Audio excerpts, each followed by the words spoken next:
So, you probably remember, what is this thing for now? Well, first, I save. Always, I save. Now, I save it as under a different file. Main. Yes, that file already exists. That's because I've already reprocessed it. In that case, there's no problem there. So, now, let's see. Don't got WordPad up. Autolight. I need to reference this. Yeah, I copied that. Yes. This actually goes pretty fast, but it's quite a waiting game. Script console. And I've need to give credits to someone for this. I think it was Saul Good that did that from the GIMP Talk forums, but I don't exactly remember because it's been so long. But this is how I otherwise do that. Okay, and now I just hit enter and wait.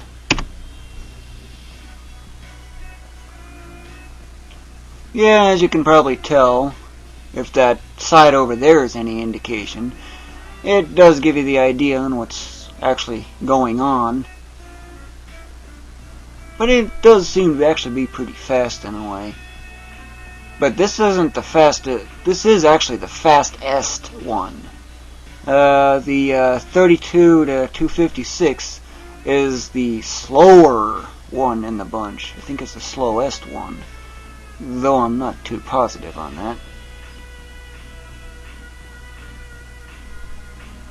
And there it is, all done. That looks really weird, doesn't it? And here's this strange edge. That is actually expected. I am expecting it. But if you look closely, real closely, okay, look at this, and compare it to what this is. There's no difference at all. And that's the whole point of that. Oh, I'm supposed to only done one. And to do the same thing on this, tick-tock, got a clock ticking away. And since that's done now, well, you can probably see that rather familiar shape, huh? Well, before I do the finalizing and stuff, what needs to be done is, well, save, of course, you might expect that. What I need to do, I need to remember exactly, layer, transparency, color to alpha. In this case, not black, I need white. Sure, that's unnatural for clouds being black like that and random transparencies. But the whole point of doing that is actually because I need to do it on here with transparency, alpha to selection, and I go to this, clear. And, well, that produces the actual real results. Now, how is this even 3D at all? Well, you remember the formula, don't you? Ooh, oops.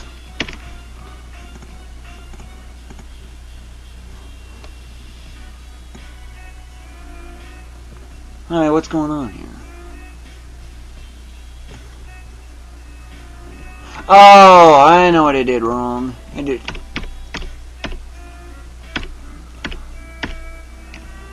What should have been done is actually using this, color to alpha. That's why it wasn't looking right. I tend to use this and this by mistake on occasion. But anyway, it's the same results. Transparency, alpha to selection. And then clear. Yeah, this is much better. But this is where the 3D effects are born. Of course, looking at this here doesn't even really seem like anything 3D. Seems more like just a random mess more than anything else. Well, it actually turns out that, well, I need to use some zoning. But I do not save from this point on, or at least not that file. But what I do is I use this zoning and I select all this. TikTok.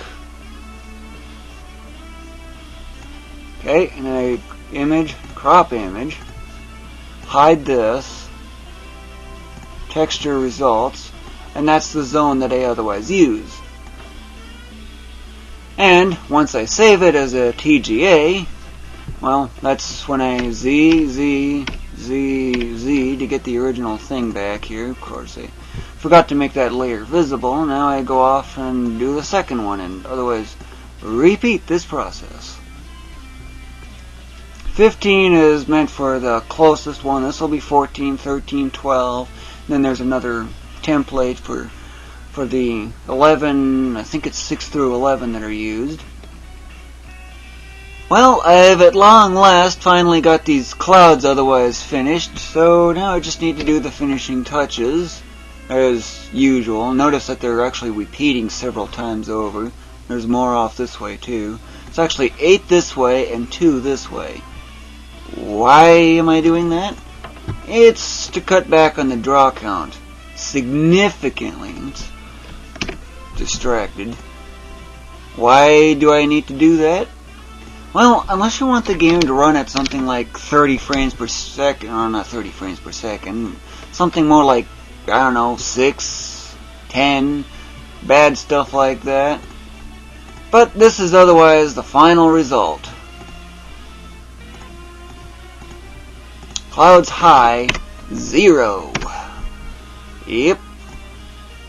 Now you're starting to get any hints as to where the 3D effects come from? Even out clear out to where the 2048 is, man, that is still a lot of detail in these clouds. Of course, it's going to be highly enveloped in fog like crazy, but you probably get the idea, don't you? Still, though, well, you can see kind of how that perspective curve is in there, and how they're often distorted here and such. Well, I kind of squished these in too, if this is any indication. Oh, yeah. I'm just otherwise showing you. Look how squished this is. They used to be 1024, right? Looks like there's 2 repeats there, and it's only like 256 pixels. That's because they're squished significantly. It cuts back on the memory usage, and that's the important thing. The high repeating on the horizontal cuts back on the draw count, and that's also critical. Because after all, the clouds hog up a lot of draws.